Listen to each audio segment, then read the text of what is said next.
చెప్పినవన్నీ నిజాలే, నన్ను నమ్మండి.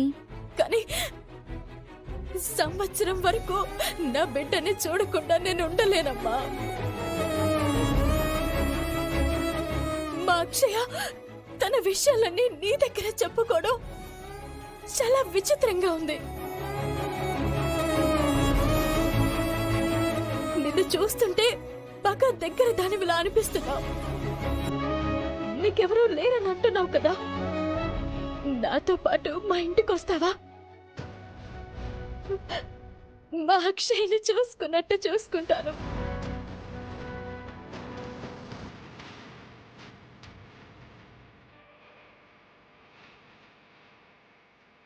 చెప్పమ్మా. క్షమించండి, మీరు పెద్ద మనసుతో అడిగారు కానీ నేను రాలేను. గుడిలోనే ఉంటాను, ఏమీ అనుకోకండి. నా ప్రయాణం ఎటువైపు నిర్ణయించబడడానికి మరికొంత సమయం ఉంది. సరేమ్మా, నేనప్పుడప్పుడు గుడికి వస్తుంటాను కదా.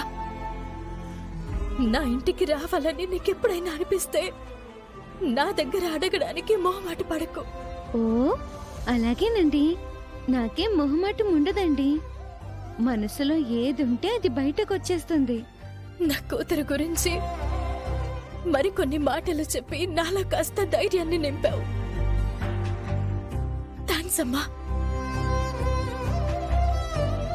నా కూతురు ఎక్కడున్నా వెతుక్కుంటాను. అలాగే తొందరలో మంచి ఉద్యోగం చూసుకుని నా కాళ్ళ మీద బ్రతుకుతాను. మీ కాళ్ళ మీద మీరు బ్రతకడమే కాదండి, తొందరలో అందరూ వాళ్ళ తప్పు తెలుసుకుని మీ కాళ్ళ దగ్గరకు వచ్చి పడతారు. బయలుదేరతానమ్మా. సరేనండి.